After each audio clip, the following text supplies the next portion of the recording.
Hey everybody.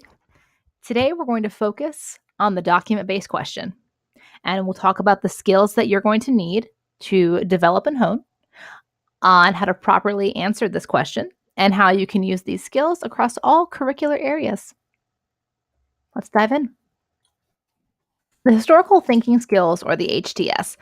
For the DBQ, you will need to utilize a number of them that we've practiced in class. And the first one is the contextualization, the background information. But you also need to learn to look at a prompt and determine which historical thinking skill you'll be using. The new style of essay lets the reader choose which historical thinking skill they would like to apply in response to a prompt. It's a bit more open-ended. Obviously, as you're looking at a prompt, there might be a historical thinking skill that's going to pop out. It's going to be a lot easier than others. Those three skills are causation, aka cause and effect,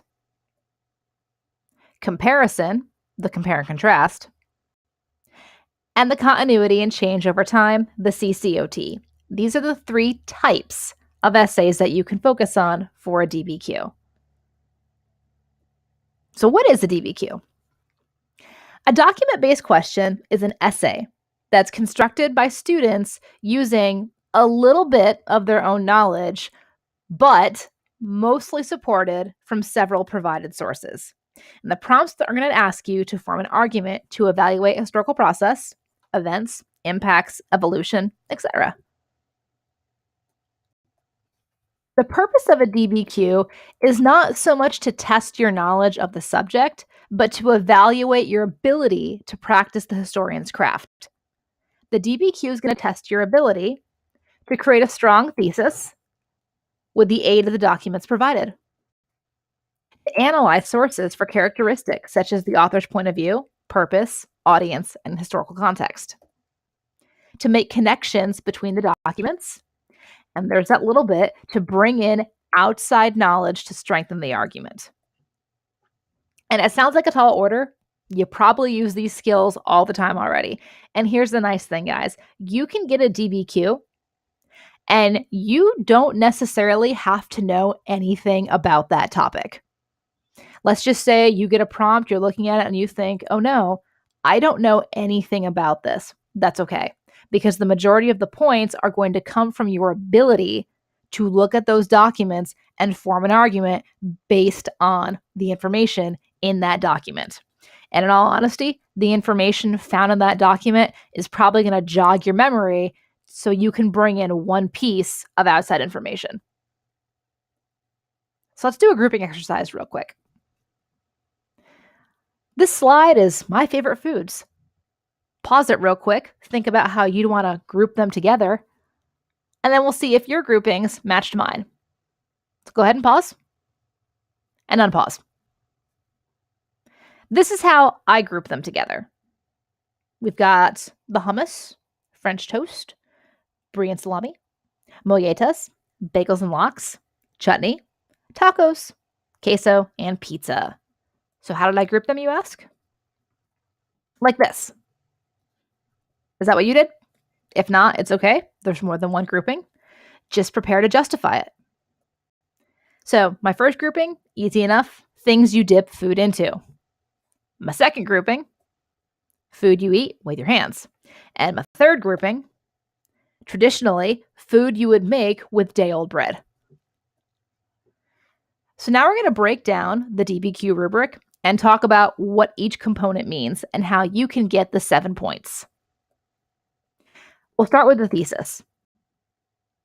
The thesis asks you to respond to the prompt with a defensible claim that will then establish a line of reasoning. To earn this point, your thesis needs to make a claim that responds to the prompt. It doesn't just restate the prompt.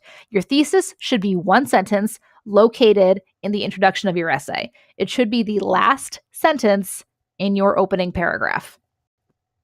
What does this mean? On top of being historically defensible, your thesis needs to answer the question, or in this case, the prompt. Here's the thing, guys. Think of the prompt as somebody asking you a question. Your thesis statement is the answer to their question. So they'll ask you, oh, Can you expand on that? Can you explain? That's your essay. You need to use specific terms and ideas found in the documents. You can't just name drop. You need to actually answer the prompt using themes from the documents or groupings from the documents. So think about the 3 groupings that I had with my food. That would be my 3 points in my thesis. Contextualization describes a broader historical context relevant to the prompt. And to earn this point, the response must relate the topic of the prompt to a broader historical event or a process or development that occurred before, during, or after the time frame. Personally, when I'm writing a DBQ and I'm doing my contextualization, I focus on before and during that time period. Basically, when I do my contextualization, here's the deal, folks.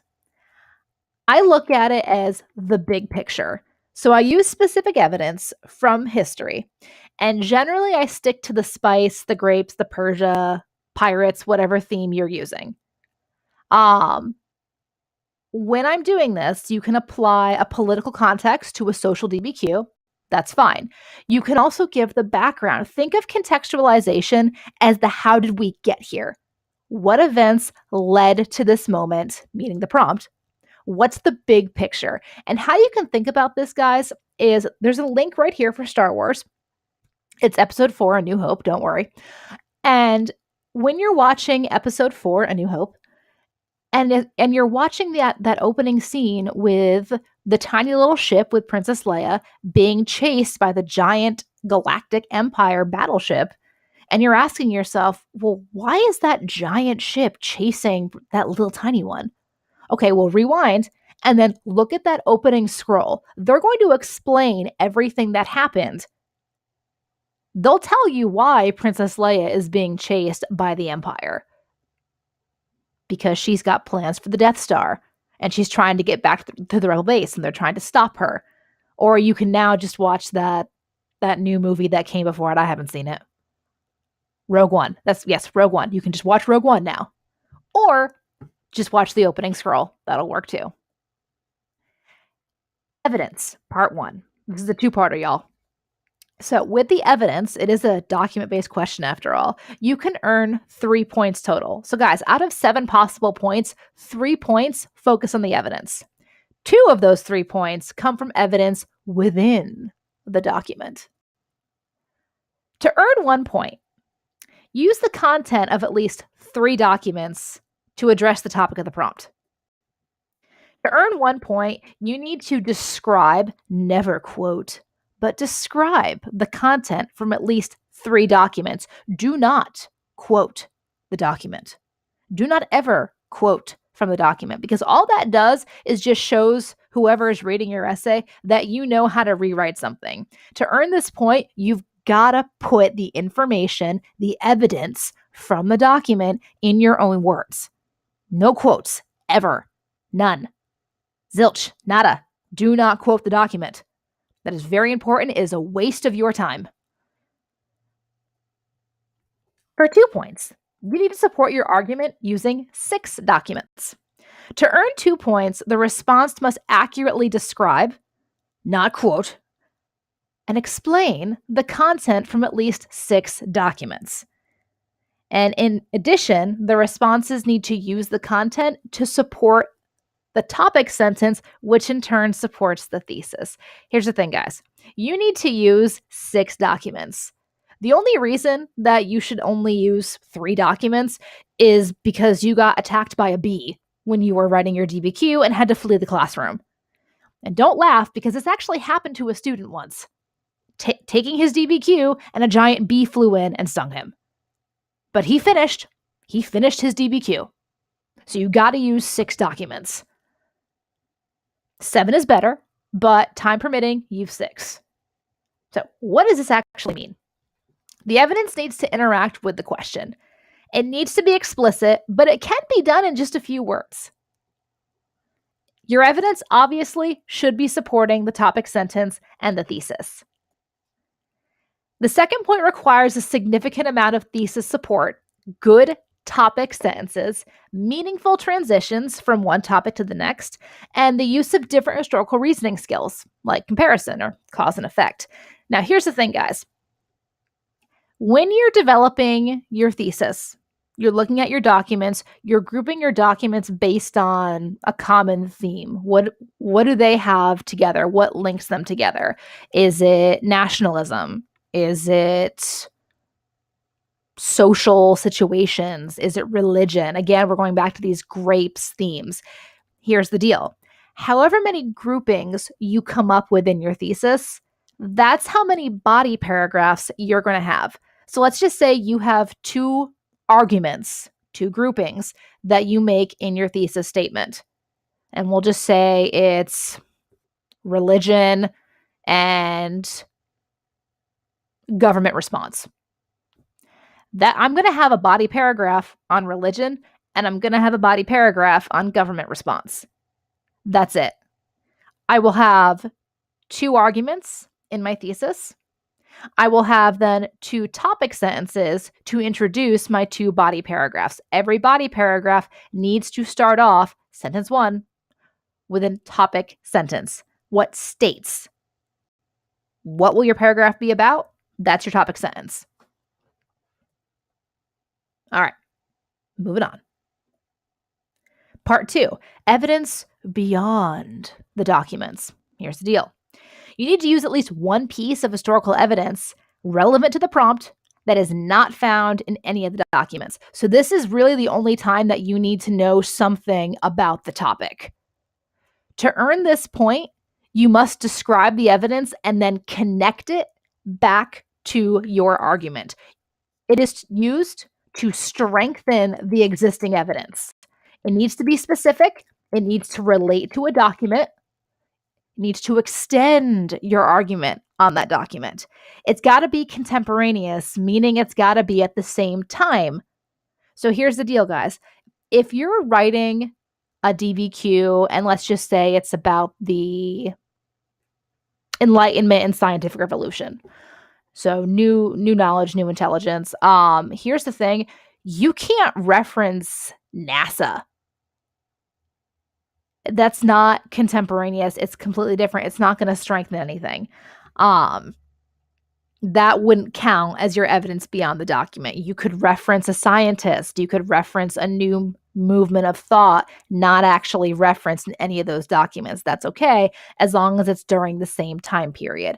Your time periods are generally going to be a couple hundred years at least, unless it's a Unit 6 essay, in that case, it'll be more 1900 to present day. For the most part, you're going to have quite a large period of time to use. You can't double dip. So if you mention a piece of historical evidence in your contextualization paragraph at the very beginning of your essay, you can't use that information again. So you can't rewrite it, and you can't just think, oh, well, I mentioned this earlier in paragraph 1. No double dipping. In order to strengthen your argument, you can't just analyze the content of the document. You need to go beyond that and consider the source itself. You have to think about the author and how that information concerning the author can actually support your thesis and make your essay stronger. So how do you do this? You got to get happy. You got to get hip. Here's the deal. Sourcing the documents. Happy or hip, it's the same thing. Historical context, audience, purpose, and point of view, or you could even throw out the why. Why was this written? So what does this actually mean?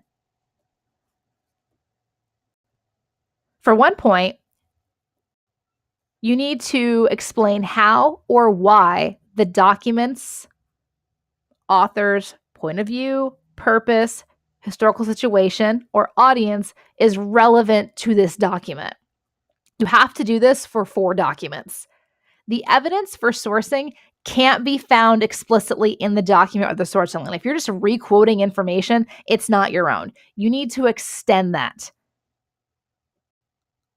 Again, no double dipping. So when I'm talking about double dipping for sourcing, a very common mistake that people will make is They'll explain each document individually in their body paragraph, but then they'll group the authors together and they'll say all three of these authors and they'll source that. You can't do that. You need to source each author individually. And now, this last point, the bonus round. Complex analysis demonstrates a complex understanding of the historical development that is the focus of the prompt. Use evidence to corroborate, qualify, or modify an argument.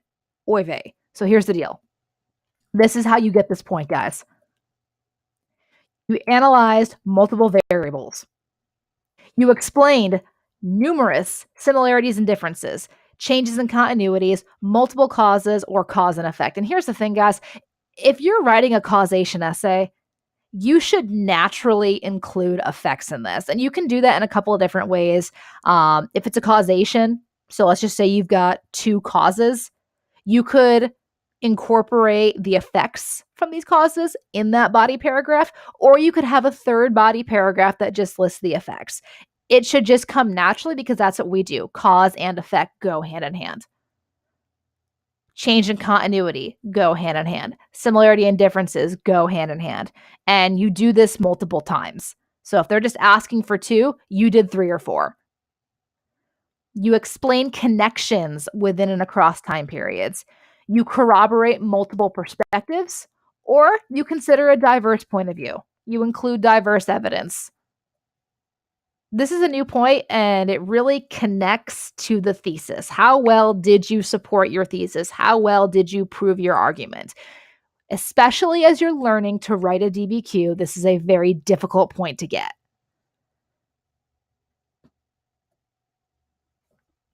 But you'll get there, I promise. All right, so the Declaration of Independence, a quick how-to.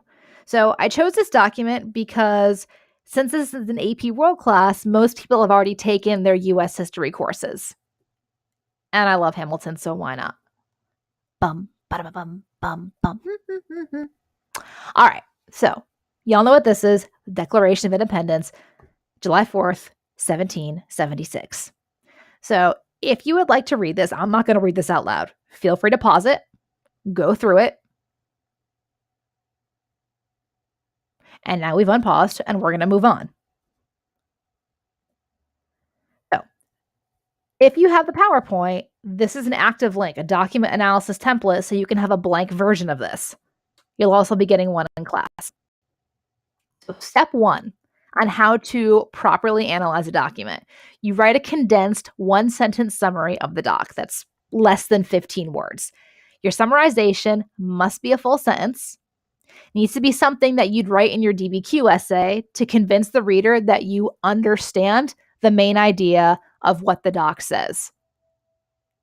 You quote the document, the author's name, and any information from the source line cannot be included. So again, do not quote the document. Ever. Do not include information from the source line, ever. You do not need to give the author's name when you are summarizing the document. Step 2 is a condensed summarization with evidence. So you take your condensed summarization from above, and then you add a few words to it to include a specific concept unique to this document. And again, it cannot be a short quote. It needs to be in your own words, no direct quotes. So, an example, the Declaration of Independence justifies the American Revolution by using examples that reflect values of the Enlightenment. So that is specific evidence from the document. It didn't actually give quotes, but we know a lot of those values came from people like John Locke, Rousseau, thinkers of the Enlightenment. That is your specific evidence. Questions so far? Write them down so we can talk about it later. Here's the thing, guys. You'll notice that this sentence does not start with "the document states." The doc says. It identifies the document by the title, the Declaration of Independence. Doesn't say anything about the author or any specific quotes. It gives specific evidence in the writer's own words. The point of view. So now you write a one sentence that answers the question, why did this author create this document at this time? Your answer needs to be unique to this document and this author. So questions you should ask yourself include what was the author's purpose? Who was the author's intended audience? What did the author hope would happen as a result of this? And what situation happened before this document that spurred the author to create it? That would be your historical context. So if you have anything along the lines of the author wrote this because he wanted people to know what he thought, the author wrote this because he wanted to share his beliefs, it's not acceptable because that's true of every document ever written. You need to say something unique to only this author and this document.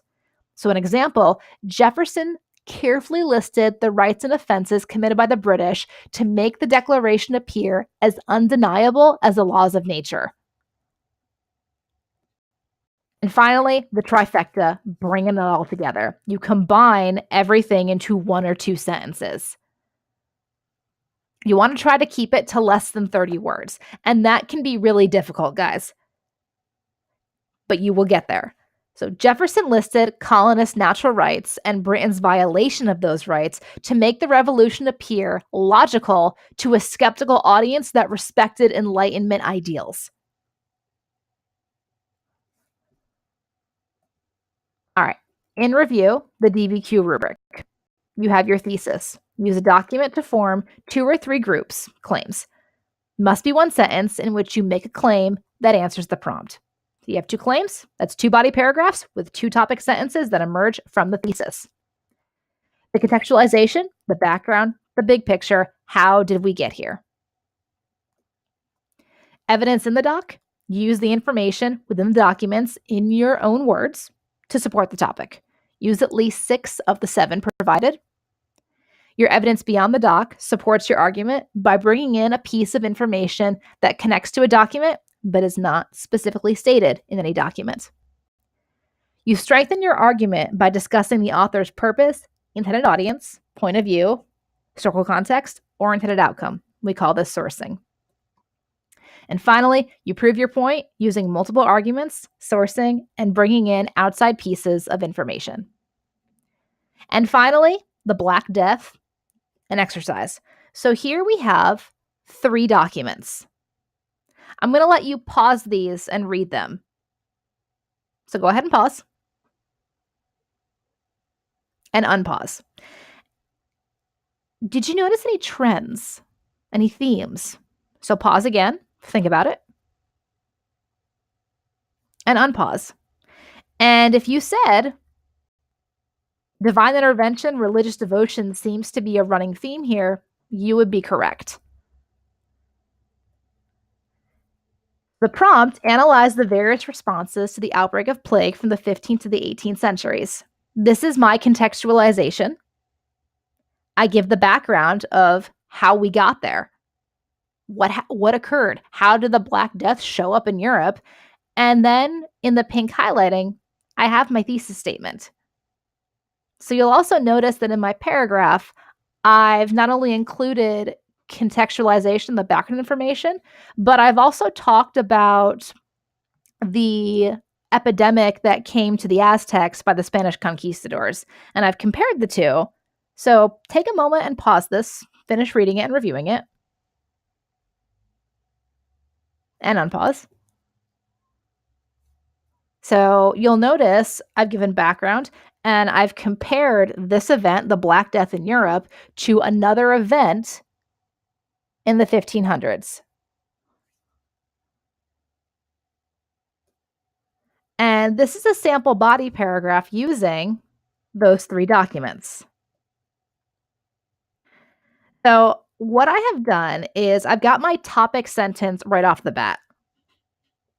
As the Black Death began its journey from West Asia to Europe, leaving millions dead in its wake, Europeans turned to Christianity. Guys, right away, you know my entire body paragraph is going to be about religion.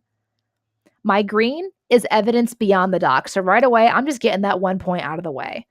And I talk about how not only is the field of science, which also means health, it's unknown to most, it's regarded with suspicion. And for example, this is a period of time, guys, where Galileo was imprisoned for his heliocentric model of the universe, for daring to suggest something different. This is a period of time where people are being burned as witches when something bad happens. This is how we get to, well, we don't know what's going on. It's got to be religion. So what I have done is in blue, I've summarized the document. In pink, I've provided specific evidence from that document. And in the yellow, I've actually sourced each document. Now, as you're looking at this, you might think, yes, this is a little longer than what I showed you with the Declaration of Independence. And you're right, it is. Because what I wanted to do is first show you guys the steps, all of the steps broken down one by one. Summarize it, specific evidence, sourcing. Over time, your essay is probably going to look like this as you start writing it, as you're learning the process. But over time, you will learn to shorten it step by step. So what I want you to do is read this, because I'm not going to read it to you. Read through it, take a minute, pause it, and think about how you would actually shorten this. So I've given you quite a bit to work with this one paragraph. Practice putting this in your own words and see if you can shorten it, because that's going to be one of the most challenging skills. You'll get them easily, but then honing it down, because remember, you've got 60 minutes to write this.